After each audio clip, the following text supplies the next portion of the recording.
গৌরব অপ্রতিরোধ্য, গৌরব অপরাজেয়, গৌরবই একমাত্র প্রতিপক্ষ। লোকসভা নির্বাচনের পর তা টের পেয়েছিলেন মুখ্যমন্ত্রী ডক্টর হিমন্ত বিশ্ব শর্মা। কারণ ডিলিমিটেশনে করেও আটকানো যায়নি গৌরবকে। জোরহাটে বিপুল ভোটে জয়ী হন গৌরব গগৈ। শাসনযন্ত্রের বিরুদ্ধে একা কুম্ভের মতো লড়েছিলেন তরুণ তনয়। আর এই জয়ের নেপথ্যে ছিল হাজার হাজার মানুষের আবেগ। জোরহাটের মানুষের আবেগের যে স্ফুলিঙ্গ দেখা গিয়েছিল তা যে কোনো সময় হিমন্তের সোনার লঙ্কাকে গ্রাস করতে পারে। সেই শঙ্কা থেকেই নতুন চিত্রনাট্য লেখা শুরু করেন মুখ্যমন্ত্রী হিমন্ত বিশ্ব শর্মা। শুরু হয় গৌরব গগৈকে দেশদ্রোহী সাজানোর প্রয়াস। হিমন্ত বিশ্ব শর্মা ভেবেছিলেন পাক ইস্যুতে কংগ্রেস হাইকমান্ডের কাছে গুরুত্ব হারাবেন গৌরব। কংগ্রেস ও গৌরবের মধ্যে বাড়বে মানসিক দূরত্ব। গৌরব কোনোদিন হয়তো হতে পারবেন না এপিসিসি সভাপতি। বুধবার সাংবাদিক সম্মেলনে ঠিক এই কথাটাই বলেছিলেন গৌরব গগৈ। তিনি বলেন, মুখ্যমন্ত্রী যে সন্দেহের বীজ পুঁতেছিলেন তা উপরে ফেলে দিয়েছে কংগ্রেস হাইকমান্ড। साथ ही साथ मैं अपने दल के नेतृत्व का भी आभार प्रकट करता हूं, क्योंकि मुख्यमंत्री असम के मुख्यमंत्री का ये उद्देश्य था कि ऐसे कुछ बातें कहें जिससे कि हमारे कांग्रेस पार्टी की जो नेतृत्व है हमारे तरफ संदेह के नज़रिए से हमें देखे, या कुछ मन में कुछ आशंकाएं आए, मन में कुछ डाउट्स आए। तो मैं अपने दल के नेतृत्व का आभार प्रकट करता हूं कि मुख्यमंत्री की जो ये मंशा थी उन्होंने उसको नकारा और पूर्ण रूप से हमारा समर्थन किया है, हमारा आशीर्वाद किया है। तो मुख्यमंत्री दोबारा इस बार भी डिलिमिटेशन, जोरहाट और अब इस बार भी वो अपने मंसूबे में विफल हुए हैं। এবার কাজ করল না হিমন্তের কূটনীতি। অসমের রাজনীতির সব সমীকরণ বদলে দিল কংগ্রেস হাইকমান্ড।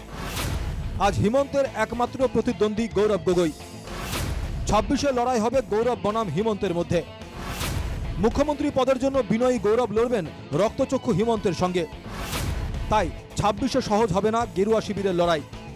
বদলে যেতে পারে বিজেপির সমীকরণ। পরিস্থিতি অনুকূল না হলে নির্বাচনের আগেই হিমন্তকে মুখ্যমন্ত্রীর পদ থেকে সরিয়ে দিতে পারে গেরুয়া শিবির। বিজেপিতে এমন অনেক নজির রয়েছে।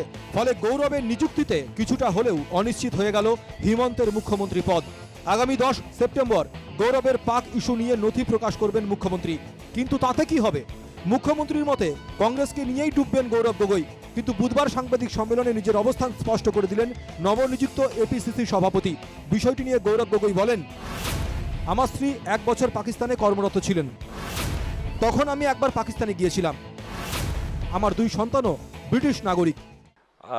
विशेषज्ञ है वो 1 साल एक इंटरनेशनल प्रोजेक्ट जो दक्षिण आसिया में काम कर रहा है क्लाइमेट चेंज पर, वो 1 साल उस समय आज से 14-15 साल 11 में हैं, तब वो 1 साल वहाँ पे थी और दक्षिण आसिया के उस प्रोजेक्ट को लेकर 1 साल वो पाकिस्तान में रही और फिर वो 12-13 में इंडिया में आई और तब से वो काम करी और फिर उन्होंने 15 में एक नई नौकरी ले ली।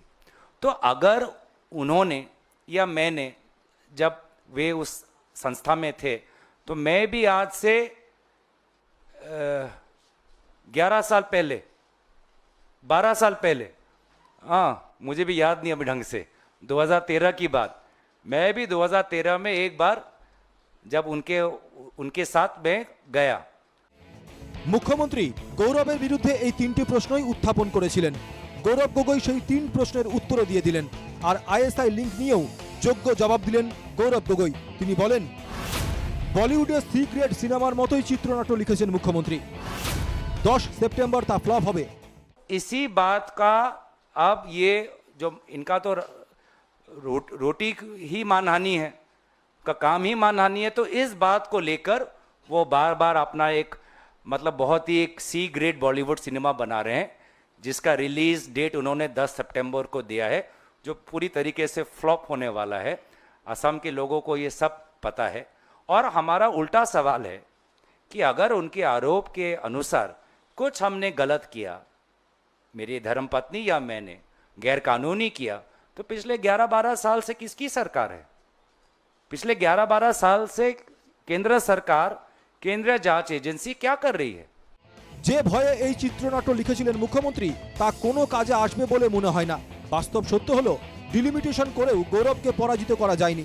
বাস্তব সত্য হলো পাকিস্তান আইএসআই কলঙ্ক দিয়েও এপিসিসি সভাপতি পদে গৌরবকে আটকানো যায়নি। বাস্তব সত্য হলো 26-এ গৌরবকেই মুখ্যমন্ত্রী হিসেবে প্রজেক্ট করবে কংগ্রেস। ফলে 24-এর জোরহাটের স্ফুলিঙ্গ 26-এ দাবানলের রূপ নেয় কিনা তা লক্ষণীয়। Bureau report, NKTV Bangla.